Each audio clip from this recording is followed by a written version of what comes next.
Identify the components of the buffer system. The aqueous buffer solution is prepared by mixing a weak acid, acetic acid, HC2H3O2, and its conjugate base, the acetate ion, C2H3O2 to the power negative, which is supplied by the soluble salt sodium acetate, NaC2H3O2.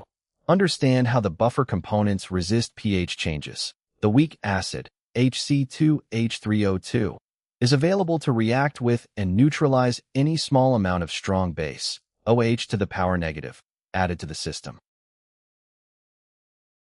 The conjugate base, C2H3O2 to the power negative, is available to react with and neutralize any small amount of strong acid, H to the power plus, added to the system.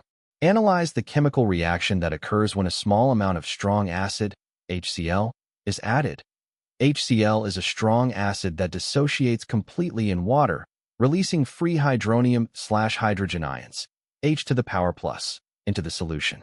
Rather than remaining free in solution, which would sharply lower the pH, these added H to the power plus ions react with the conjugate base, C2H3O2 to the power negative, to form the weak, neutral acetic acid molecules. H to the power plus C2H3O2 to the power negative gives HC2H3O2. Determine the effect on pH.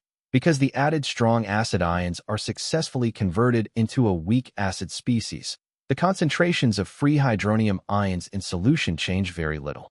As a result, the pH of the buffer solution is mitigated and decreases only slightly, identifying option B as the correct choice. The correct answer is option B.